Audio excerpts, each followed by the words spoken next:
আসসালামু আলাইকুম। আমাদের সাথে এই মুহূর্তে অনেকেই যুক্ত আছেন আমাদের সাথে। আচ্ছা, আমাদের সাথে এই মুহূর্তে গুগল মিটে অনেকেই যুক্ত আছেন। আমাদের সাথে আছেন মাহমুদুল ভাই এবং অন্যান্য শিক্ষকগণ আছেন। তো আমরা আজকে আমাদের বহুল আলোচিত বিএডের যে সার্কুলার আমাদের প্রকাশিত হয়ে গেছে আজকে। তো যদিও আমাদের আজকে ডেমো ভাইবা, তো একটু যেহেতু বিএড সার্কুলারটা হয়ে গেছে, সার্কুলারটা নিয়ে আমি একটু কথা বলবো। তো কথা আসলে বেশ কিছু আমি বলে ফেলছি অলরেডি। আমি একটু বিএডের, অনেকে বিএডের সাবজেক্টগুলো জানেন না। আপনারা কি জানেন যারা আছেন লাইনে? না স্যার। আচ্ছা, আমি আপনাদের তাহলে একটু মানে অতি সংক্ষিপ্ত মানে বিএড নিয়ে পড়লে কি কি সাবজেক্ট নিয়ে পড়তে হয় আমি এইটা একটু দেখাচ্ছি আপনাদের। হ্যাঁ, আমার কাছে এটা আছে, আমি বেশ কিছু কন্টেন্ট রেডি করে রাখছি।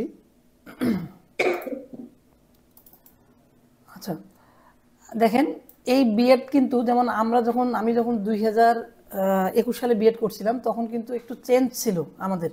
তো নতুন যে পরিবর্তিত যে 24 শিক্ষাবর্ষ থেকে দেখেন কার্যকর আছে, আমার মনে হয় এটাও চেঞ্জ হবে এবার।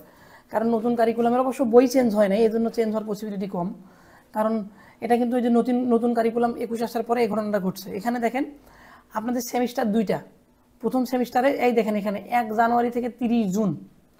এর মানে কি জানেন, আপনার যে এপ্রিলের 1 তারিখে ক্লাস শুরু, আপনাকে 1-2 মাসের মধ্যেই আপনাকে ফার্স্ট সেমিস্টার শেষ করে দিবে। এখানে সাবজেক্ট হচ্ছে, মেজর সাবজেক্ট হচ্ছে এখানে 3টা। এটা সাবজেক্টের নাম আপনারা স্পষ্ট দেখতে পাচ্ছেন মনে হয় স্ক্রিন সবাই। একটা হচ্ছে মাধ্যমিক শিক্ষা বা সেকেন্ডারি এডুকেশন, এরপরে শিখন শেখানো, দক্ষতা, কৌশল, এগুলো কিন্তু সাবজেক্টের নাম।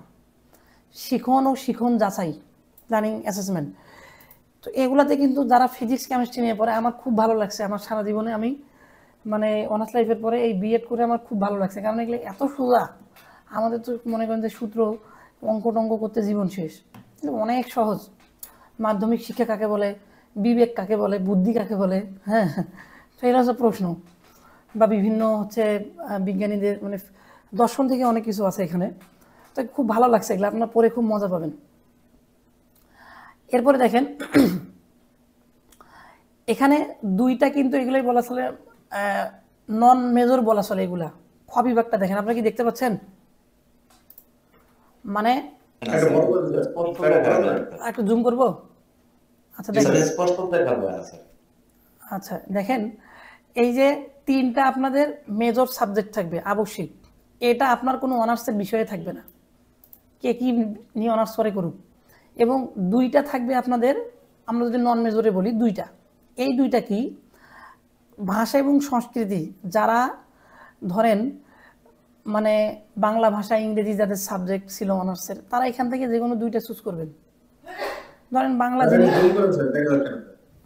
দেখা তো যাওয়ার কথা, আমি তো যথেষ্ট জুম করছি, বাকিরা কি দেখতে পাচ্ছেন না?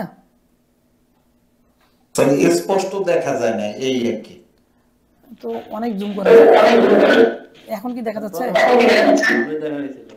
আচ্ছা একটু মিউট করেন, ইকো আসতেছে। এখন মোটামুটি দেখা যায় স্যার। আচ্ছা ইকো আসতেছে, একটু মিউট করেন। আচ্ছা দেখেন এখানে আমাদের এই 3টা হচ্ছে আমাদের প্রথমের এই 3টা সাবজেক্ট, মাধ্যমিক শিক্ষা, শিখন শেখানো, দক্ষতা কৌশল, শিখন যাচ্ছে, এটা হচ্ছে আমাদের মেজর সাবজেক্ট। সবারই 3টা থাকবে। যারা বাংলা, ইংরেজি বা এগুলো নিয়ে অনার্স করছেন তারা ধরেন এখানে বাংলা নেবেন, আর ডিজিটাল প্রযুক্তি শিক্ষণ নেবেন। এখানে আরও কিছু নেওয়ার সুযোগ আছে নিচে। তো আমরা যেহেতু বিজ্ঞান, তো ধরেন আমরা কি নিব, যে এই এই ডিজিটাল প্রযুক্তি শিক্ষক, এর আগে আইসিটি ছিল, অ্যাডভান্স আইসিটি আগে এটার নাম ছিল, আমরা যখন নিয়েছিলাম সবাই এটা নেবেন। ডিজিটাল প্রযুক্তি এবং শিক্ষণ নন মেজর সাবজেক্ট, এটা একটা নেবেন। আর এই বিজ্ঞান শিক্ষণ নেবেন, অথবা গণিতও নিতে পারেন। তো আমরা যেহেতু মানে আমাদের বিজ্ঞান সাবজেক্ট হবে আমাদের ফিজিক্স কেমিস্ট্রি থেকে, আমরা অবশ্যই আপনারা বিজ্ঞান এবং ডিজিটাল প্রযুক্তি নেবেন। কেউ যদি মনে করেন যে গণিত নেবেন, নিতে পারেন, গণিত এবং বিজ্ঞান শিক্ষক নিতে পারেন। আপনাদের সবারই লাগবে, তো এটা সবাই করবে না। যারা সামাজিক বিজ্ঞান থেকে যারা আছেন তারা এখান থেকে যে কোনো 2টা সাবজেক্ট চুজ করবেন। এখানে দেখেন এই ডিজিটাল প্রযুক্তি কিন্তু সবার জন্যই আছে। দেখেন এখানে আছে, সায়েন্সদের আছে, আবার যারা সাহিত্য নিয়ে পড়ছেন তাদেরও আছে। এটার স্টুডেন্ট সংখ্যা খুব বেশি হয়, মার্কস ভালো পাওয়া যায়। মানে এই যে র্যাম রোম কম্পিউটার কি, এগুলো আর কি পড়া। হ্যাঁ, সেবেজের মধ্যে পার্থক্য, এগুলা পাঠদান অনুশীলন। এখানে দেখেন এখানে মানে টিচিং প্র্যাকটিস হয় বিভিন্ন কলেজে, আপনার 4 সপ্তাহ ক্লাস নিতে হবে, বিভিন্ন স্কুলে, এই আর কি। তো আমি এটা আর অ্যাসাইনমেন্ট আছে, সবগুলো সাবজেক্টের অ্যাসাইনমেন্ট আছে, উপস্থিতিতে নাম্বার আছে। আমি একটু সেকেন্ড সেমিস্টারটা দেখাই। সেকেন্ড সেমিস্টারে 3টা সাবজেক্ট মেজর, এখানে আমাদের আগে 2টা সাবজেক্ট ছিল। এই শিক্ষায় স্মার্ট প্রযুক্তি ছিল না, 24 থেকে শুরু হয়ে গেছে। এই যে একবিত আর আমাদের শিক্ষা গবেষণা ছিল, এই 3টা আপনার মেজর আপনাকে নিতেই হবে। আর আপনি এখান থেকে যে কোনো একটা সাবজেক্ট নেবেন, ইসলাম ধর্ম, হিন্দু ধর্ম, বৌদ্ধ বা খ্রিস্টান ধর্ম। ইসলাম ধর্ম তো আমরা সবাই নিব, বাকি যারা হিন্দু ধর্মের আছেন ওনারা হিন্দু ধর্ম নেবেন। আর এখানে কিছু অনুশীলন আছে। এই হচ্ছে টোটাল বিএডের হচ্ছে কার্যক্রম। হ্যাঁ, তো আসলে আমি অঙ্গীকারনামা দেখাইতে গিয়ে বিএডের এটা দেখাই ফেলছি, তাই না?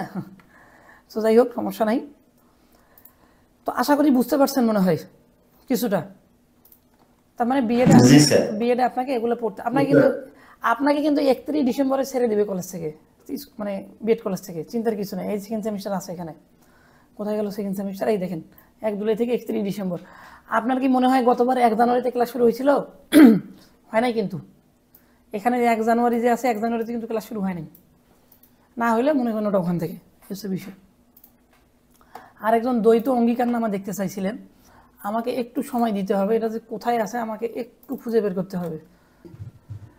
আচ্ছা, এটা মানে বিএডেরটাও সেম হবে, জাস্ট এখানে একদম সেম বিএডের এটাও সেম। আমি এটা দেখাইলেই হবে, আমি এইটা দেখাইলেই হবে, দাঁড়ান।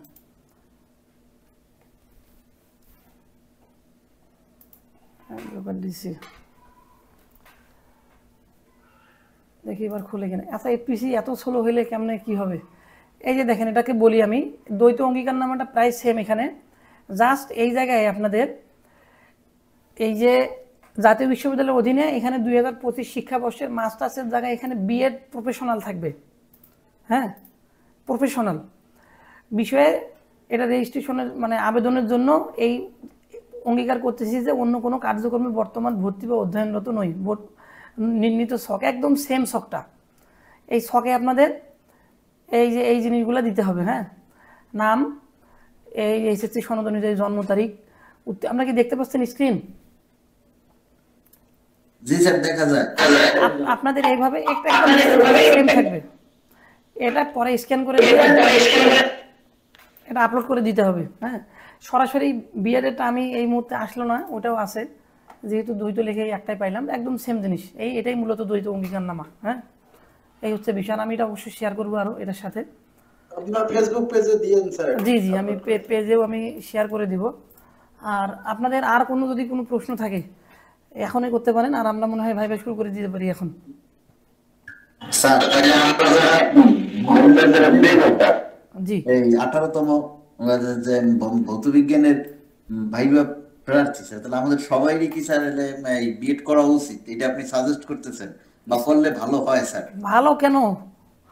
ভালো হওয়ার সাথে সম্পর্ক নেই, আপনাকে বিএড করতেই হবে। আপনি যদি হাই স্কুলে চাকরি করতে চান, আমার কথা বুঝতে পারছেন?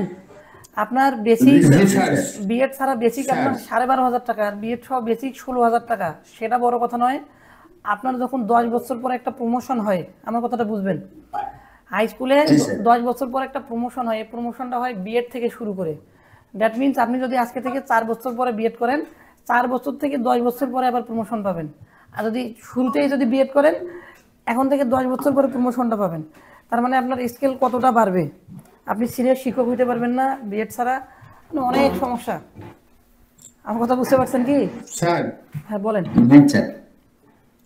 স্যার, আমার তো কলেজও হয়েছে স্যার, তা আমি এখন কি বিএড করব নাকি চাকরি হওয়ার মানে রেজাল্টের পর? না না, বিএড করেন আপনি। কলেজে হইলেও কলেজে এবার টিকাইছে অনেক বেশি। হ্যাঁ, কলেজে এর উপর যদি বিশেষ গণবিজ্ঞপ্তি দেয়, মানে বিশেষ গণবিজ্ঞপ্তি তো না, যদি 1 থেকে 12তম যদি আবেদনের সুযোগ দেয়, আমার কথা বোঝেন, কলেজে চাকরি হওয়া মুশকিল আছে এবার। 50% পোস্ট ওনারা নিয়ে নেবে, নিঃসন্দেহে নেবে। আপনাদের এবারে কলেজে মার্কস কত থাকবে? 55-60 থাকবে। ওনাদের এর আগে 65 নাম্বার আছে, চাকরি হয়নি কলেজে। অনেক আছে 60+ অনেক আছে, 1 থেকে 12তম তাদের চাকরি হয়নি। আপনি কি জানেন ফিজিক্সে নিবন্ধনধারী কলেজে কতজন আছে এখন পর্যন্ত? মেরিট লিস্ট দেখছেন আপনি? না স্যার। প্রায় 9,000-এর উপরে আছে, 9,000-এর উপরে। মানে আমার কথা বুঝছেন, 9,000-এর উপরে ফিজিক্সে নিবন্ধনধারী আছে কলেজে, যাদের অনেক, যাদের 1 থেকে 12তম না, টোটাল 1 থেকে 18, মানে 1 থেকে 17 এখন পর্যন্ত আছে, 18 মিলেও। এই 9,000-এর মধ্যে সর্বোচ্চ 2,000 জনের চাকরি হয়েছে। 2 থেকে 3 হাজারের চাকরি হয়েছে সর্বোচ্চ, তাও হয় নাই।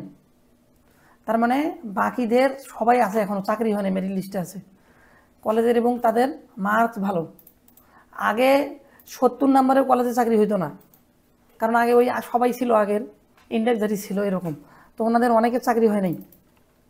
এখন যাদের গতবারে 53 নম্বরে চাকরি হয়েছে, 54তে চাকরি হয়েছে, গতবারে এর আগে অ্যাভেলেবেল মানে 68-এর পাশে কারো চাকরি হয় নাই এর আগে। তার মানে ওনাদের কোনোদিনও হয় না, ওনারা থেকেই গেছেন স্যার আমাদের ওদের merit কি list এ। মানে যদি বয়সে বয়স ছাড় দেয়, বাড়ালে কয় বছর বাড়াবে? 35 তো আছে, 36 37। 35 তো আছে, 36 37।